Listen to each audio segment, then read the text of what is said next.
it's Susan here from Komori no Hime Cosplay, and today we're going to be making the hat for the witch outfit for Sakura from Zombieland Saga.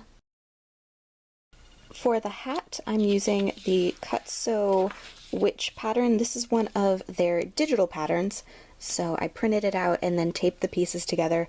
For some reason, my printer only printed the black ink. It didn't print the gray registration marks, which is very frustrating, and I don't know why it didn't do that. So hopefully I have everything lined up correctly. If not, if things don't match up, I'm going to blame my printer.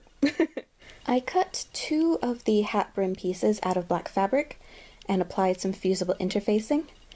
And I also cut two of the hat cone pieces and applied fusible interfacing onto one of them. Putting right sides together, sew the two hat brim pieces together all along the outer edge.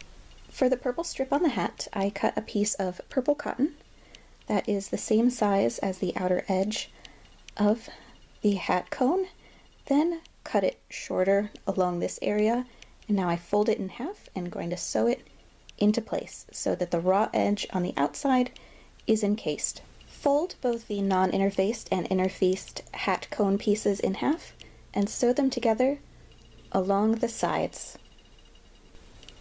Turn the brim right side out and press it flat.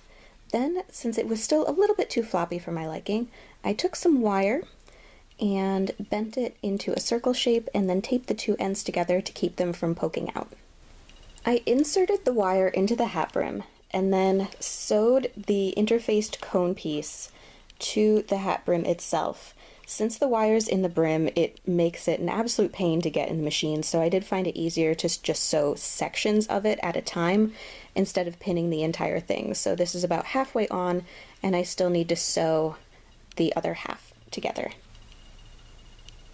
Then I took the non-interfaced cone piece, put it inside the hat to act as lining, and then folded the edge inward and pinned it into place. So now I'm going to hand sew all along the opening to secure the lining to the brim, and this is going to mean that there are no raw edges on the hat. As I was sewing, I tucked some pieces of black satin ribbon into the lining and sewed them into place. This is so that I have something to attach the hat to a wig if necessary, so I could slip a bobby pin through this little loop and use that to attach it to the wig. To finish off the hat, I folded the cone part over slightly and then tacked it down with a couple hand stitches to keep it at an angle. And with that, Sakura's hat is done. For the hair bow, I just used the same method that I used to make her pink and blue bow, and I'll put a link to that video in the description box below. Overall, I'm pretty happy with how it turned out. It's a little bit lumpy in some sections. I think that may be because I had the sizing off. Like I mentioned earlier, I had some printer problems. But overall, I am quite pleased with this, and I'm looking forward to making the rest of the costume. Thank you so much for watching.